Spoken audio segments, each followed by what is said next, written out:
Welcome to the Powerful Introvert podcast. I'm Greg Weinger, and I'm here today with Michaela Chung. Welcome. Hi, thanks for having me. Hey, really great to have you on the program today. You're an author and a comedian, which are two professions that I respect very highly, probably more highly than doctors and lawyers in my personal hierarchy. But you speak and write about introversion, and you've been doing this for quite some time. That's correct? Yeah, about 11 years now. Yeah, since 2013. Yeah, that's fantastic. I mean, so you run and your website you run is Introvert Spring. Yeah, introvertspring.com. The mission has always been to help introverts to embrace who they are and to really enhance their confidence and their connection skills while still being true to who they are. That's right. And this is a popular website. I have a bit of a confession. I came to this pretty recently. I was reading Susan Cain's work about 3 years ago, and I just started having all these brilliant ideas. I like someone should write books about this. Someone should write websites, and all this great content had been out there for all this time, and unfortunately it wasn't reaching me, and that's partly why I'm doing this work. But you're one of these people who built these incredible websites and built this great content, and so you're kind of an OG of the quiet revolution. I am, yeah. So I started Introvert Spring, I think it was like maybe a year and a half after Susan Cain's book came out, something like that. So yeah, there wasn't much out there. And I mean, relatively speaking, there's still not a ton out there. Now there are introvert coaches, but it's still compared to other niches, it's still not nearly as saturated. Which is kind of remarkable considering we're 50 to 60% of the population. Yes, yes. Can you tell me a little bit about your introvert expert origin story? So I started my website originally because I was taking a copywriting course, and the instructor told me, or told students to start a website and social media on a topic that they felt like they could write about for years and years, right? So something that really resonated with you. And I chose introversion. I actually had taken a personality test years earlier, discovered I was an introvert, and it was really life changing for me in that it kind of made me feel vindicated. I was like, wow, there's not something horribly wrong with me. There are other people like me.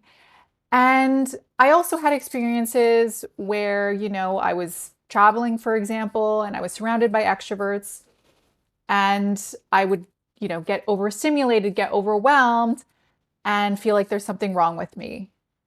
And I think, all introverts have had these times in their lives where people have been like, why are you so quiet? You should open up, you should do this, you should do that. And what it really makes us want to do is just shut down and, put up our shells. I really wanted to help other introverts to embrace who they are and to never have to feel like there's something wrong with them. Yeah, no, that's great. And on your website you mentioned doing some travel, extensive travel, and is that the travel experience that you're talking about, where you kind of had some of these revelations about your introversion? Yeah, I had decided I was going to like quit my job, sell everything, and go on this hero's journey to find my purpose. Doing the copywriting course was one of the things I was trying to figure out what I wanted to do. I had traveled to Australia, and I was traveling through Latin America when I started Introvert Spring. It was in New Zealand that I had linked up with some other travelers, and we spent a lot of time going, to different beaches and sites, and we went out to like a hookah bar and dancing. And I actually had a bit of a meltdown because I had reached the point where I was drained. I was in the red zone, and a very extroverted man was essentially bullying me into, being more outgoing, and he really he didn't mean to. He just didn't understand. He Hmm. was like, "Why are you quiet? Like, you need to talk. You need to like seize the day and this and that." But this is at the end of the day. This is like after, 5 hours with these people.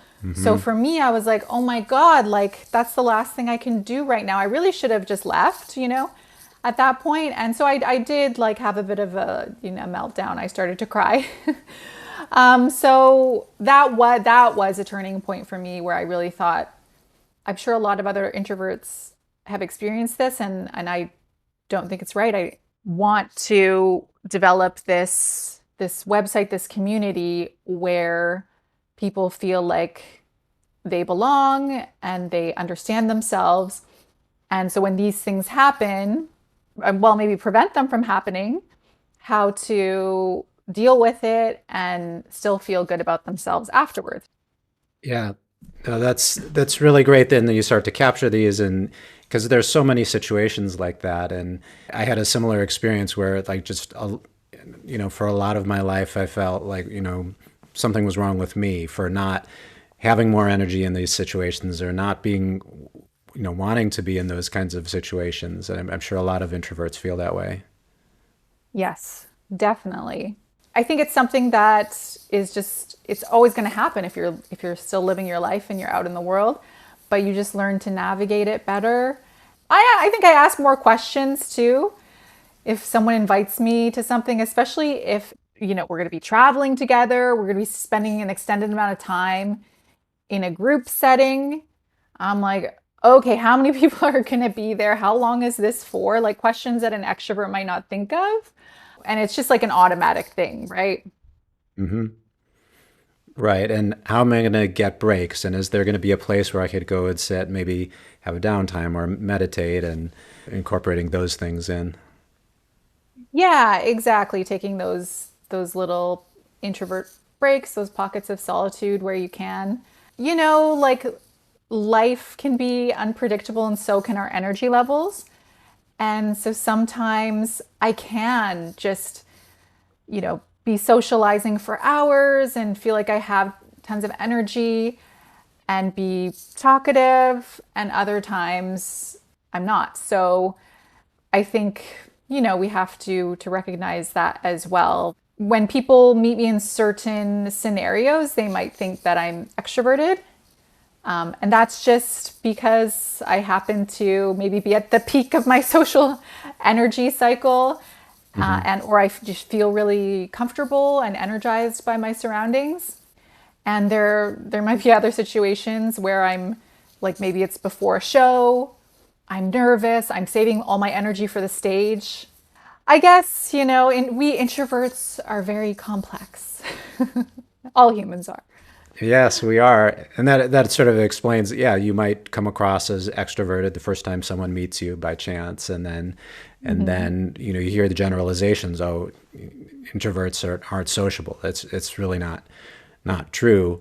Maybe we're not sociable around you in particular, but or just certain Yeah. situations, but absolutely we are. So in a show, is that a comedy show? Is that are we we're Oh, talking about yes, that? yes. Yeah. A stand up comedy show. Yeah, I guess we haven't talked about that. Yeah, I do stand up comedy as well. I've been doing that for about 7 years. Wow. Yeah. Yeah. So I've actually, I've toured here in Canada and I've come up with a comedy album called Daddy Issues. So yeah, I've been on the stand up comedy journey for a while as well. That's awesome. So please help, there might be some introverts in our audience who have trouble wrapping their head around, okay, you're an introvert and you're doing stand-up comedy. So how did that work out for you? A big reason why I was even thinking of doing stand up is because I had already been doing Introvert Spring, so working online for several years, like maybe 6, 7 years at that point. And I just was really missing live in the moment human connection. But how it actually happened was kind of funny. I was in Peru for an introvert retreat. And it was the end of the retreat. I was on my own at a hotel and I got really bad food poisoning. And all I could do for like 24 hours was just lie on my side in bed. And I started watching YouTube videos, and I stumbled upon this comedian, Angela Johnson, who I resonated with. Like, I was watching her, and in my delirium, I thought, like, oh, I think I could do that. I think I could be good at that. It was one of those weird ideas that just comes to you. And I was kind of like at a low point. I think maybe just missing connection. I was a little heartbroken. And so I was like, maybe I'll just give it a try. What do I have to lose? So when I got back to Canada, I did. I entered a stand-up comedy competition, and I did quite well in it, and I've been doing it ever since. That's pretty inspiring. And did you ask how an introvert would get into Yeah, that? Because I guess I didn't yeah. address the introvert piece, which is something that comes up a lot, and I understand it, but it's kind of like saying, well, how can an introvert be a teacher? It's like not every aspect of being a teacher perfectly suits an introvert. You're up in front of people every day, and it actually is quite draining being a teacher. Yeah. Yet there are lots of introverted teachers. The main aspect of being an introvert is where you get your energy. You get your energy from being alone. You lose energy from stimulating environments and from socializing.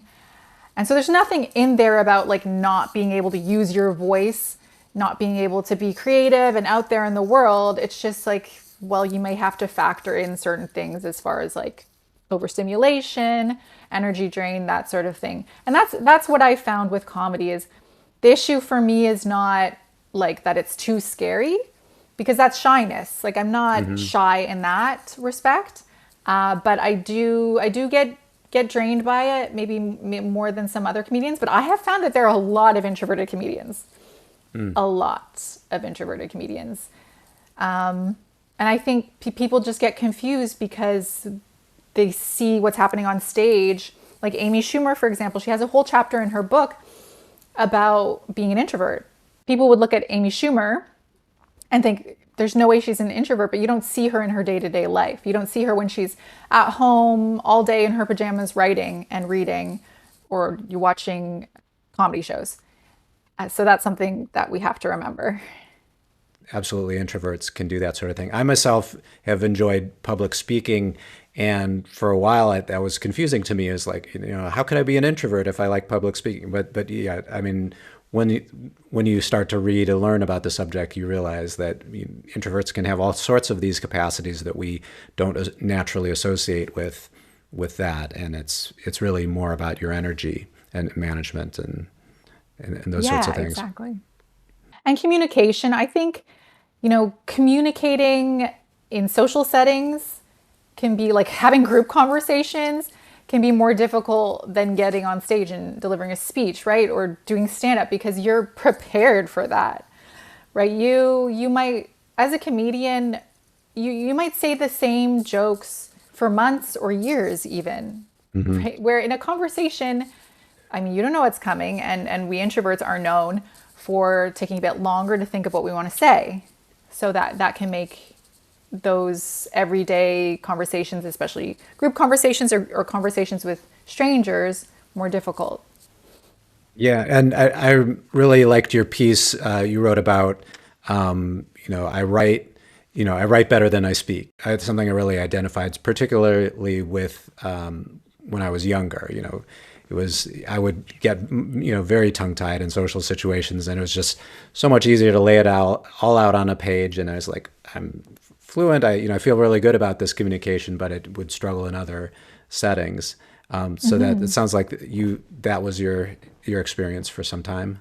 So on my podcast, I talk a lot about leadership, and in a lot of ways helping introverts who are interested in being either in leadership or more in the public eye, getting out in front. And you're doing a number of these things naturally. I mean, it is leadership, getting out in front. And I know one of the topics that you work with introverts on is self-confidence, because that can help in that situation, and it can help in many situations.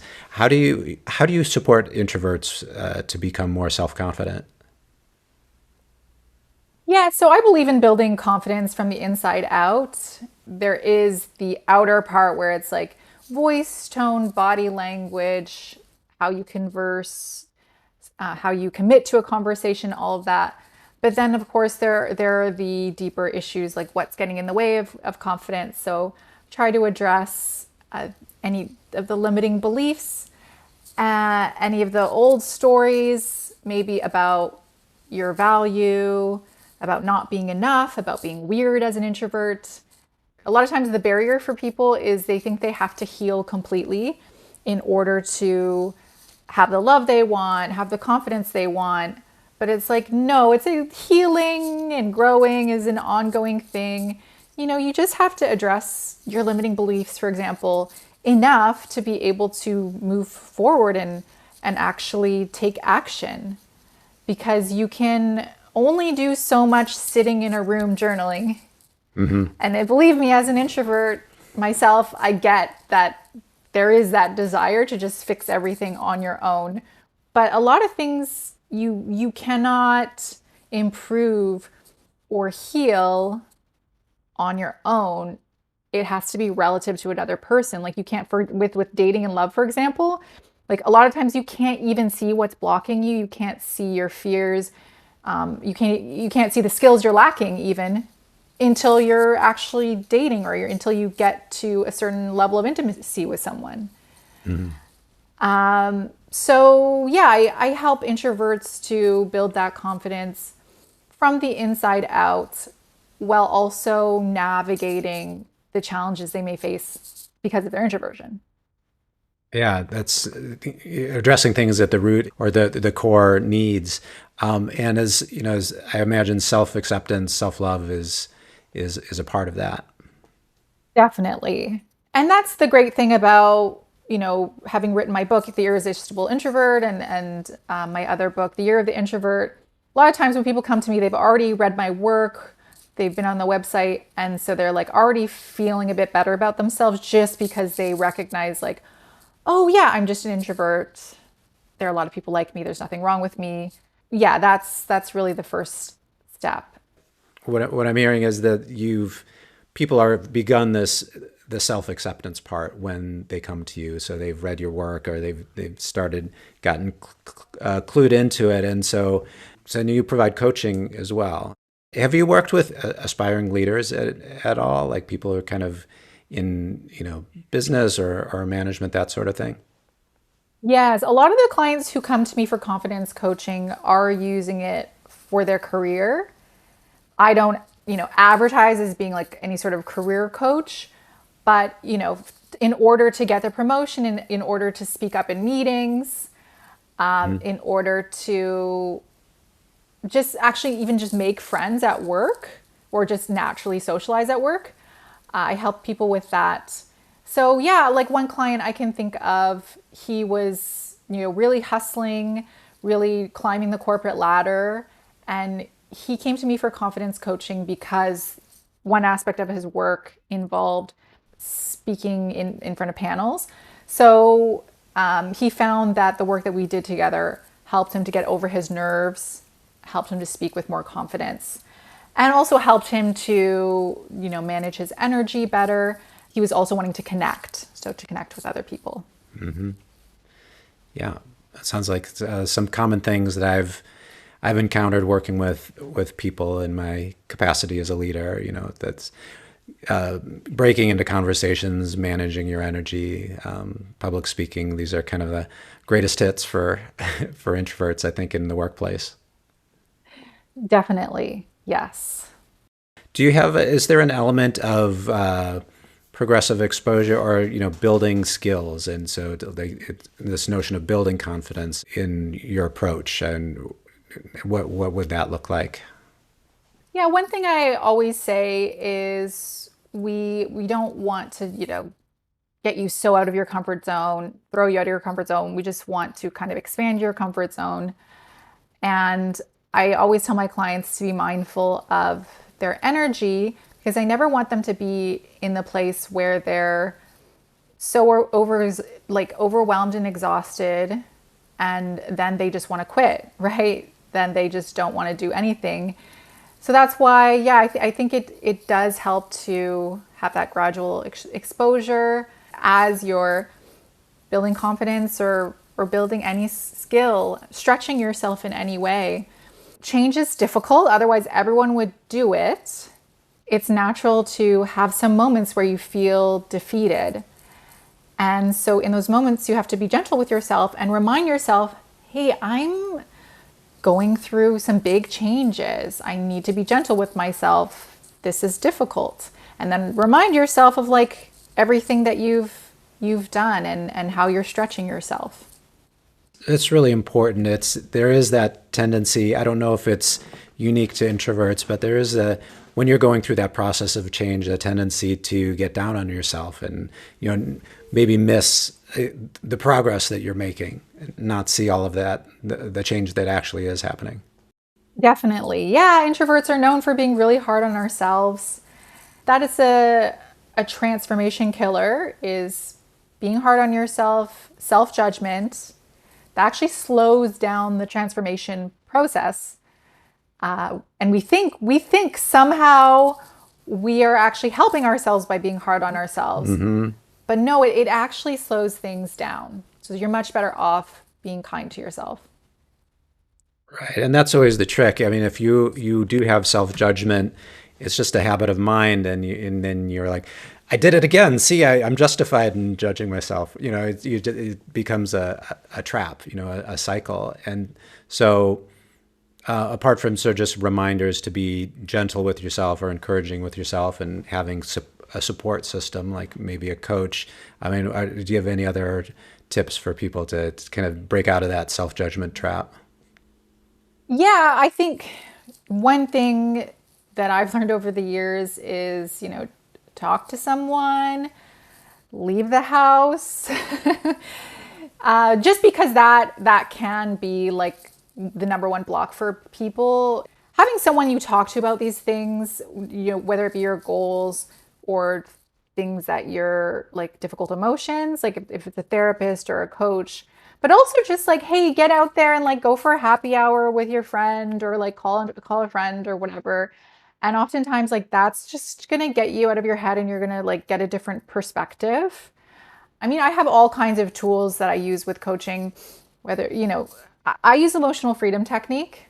I don't know if you've used that before, but it's EFT tapping. Oh, a lot of practitioners use it. Tony Robbins uses it. A lot of coaches. It's a nice, easy, fast way to kind of release negative emotions. There are a lot of different forgiveness practices. I like to sometimes write a forgiveness letter to myself or to somebody else. All these emotions, all these negative thoughts, they're just inside us all the time, not just in our head, but it's like in our bodies, right? We hold these emotions in our bodies.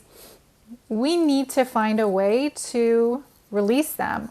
Otherwise, of course, we're going to feel heavy. Of course, we're going to feel sad. We're going to feel anxious. Like we have years and years and years of all these emotions and these beliefs just swirling around inside us. So yeah, we need these tools to release that.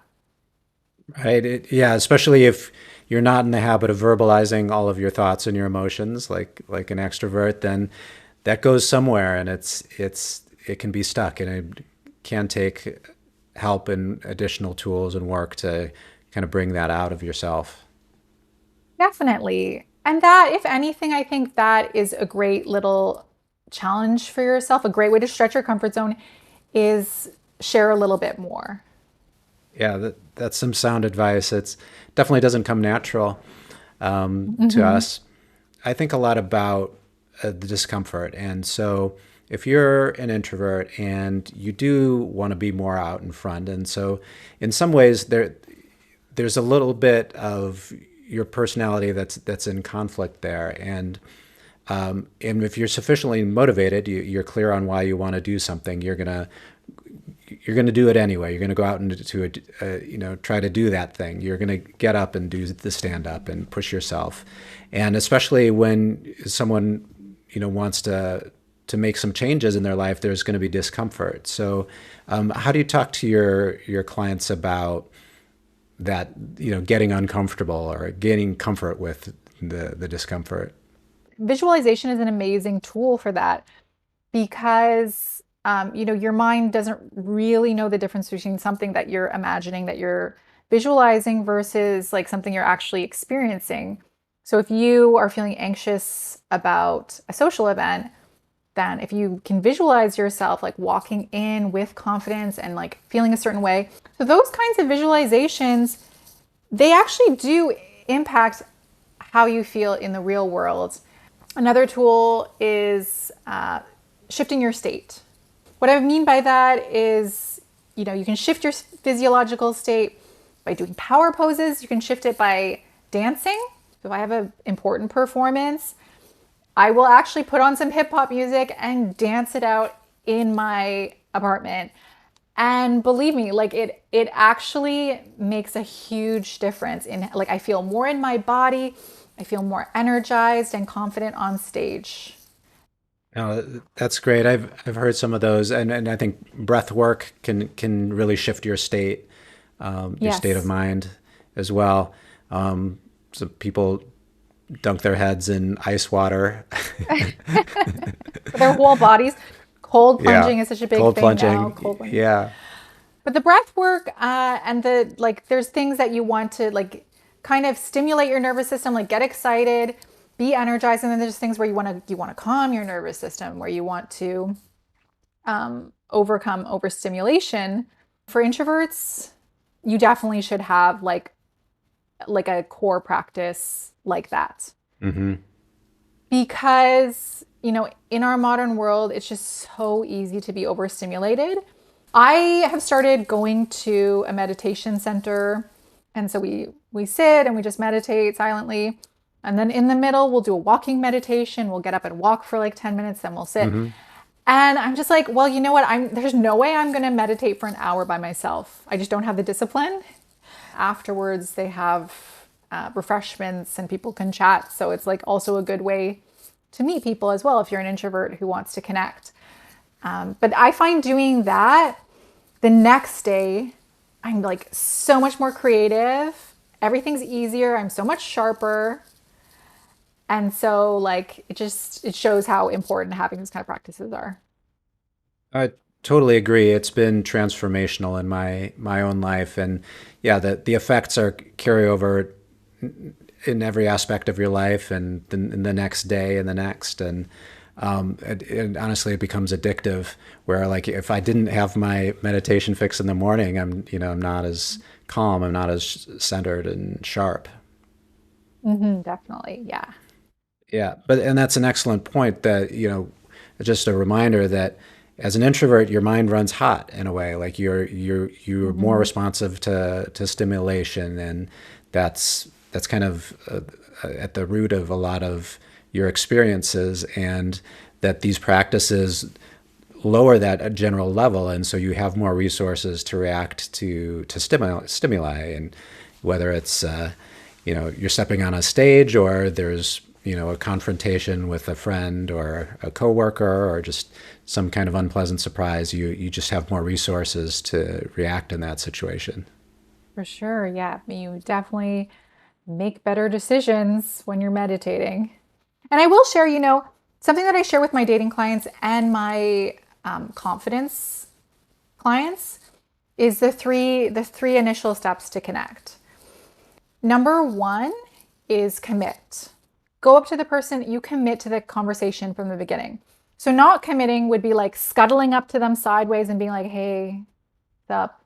There is just this tendency to do that because you don't think the person wants to talk to you. But when you commit, you face them or you mirror their body language, you're clear in your tone, and you are committed to the conversation with your energy. Actually, sorry, I reversed the thing. The second thing is to commit. The first thing is intention. Hmm. So going in with intention.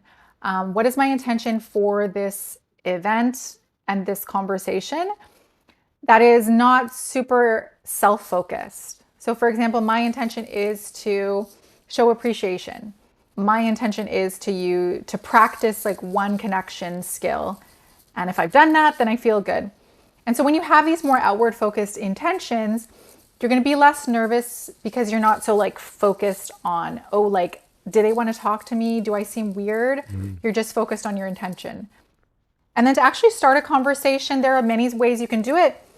But one really solid way is with an observation, because sometimes a question can put people like just put their wall up a little bit more if they're not expecting it. Whereas an observation, it's almost like you're saying, hey, I'm just like putting this observation out there. You can respond or not, or you can, say what you want, but I'm not like directly like, hey, what are you doing, sort of thing. Well, that sounds like a good framework. It sounds like a taste of the type of support that you could provide introverted clients through your practice. I'm so glad that you're out there supporting people. This is, people definitely need help, and it's great what you've done in putting so much of this information out to help introverts understand themselves better and help themselves feel less alone. So thanks for all the work you've done on that. Yeah, my pleasure. I love working with introverts. They're so fun to work with. So, and it's been great chatting with you. Yeah, likewise. Thanks so much for taking the time and being on my show. Thank you.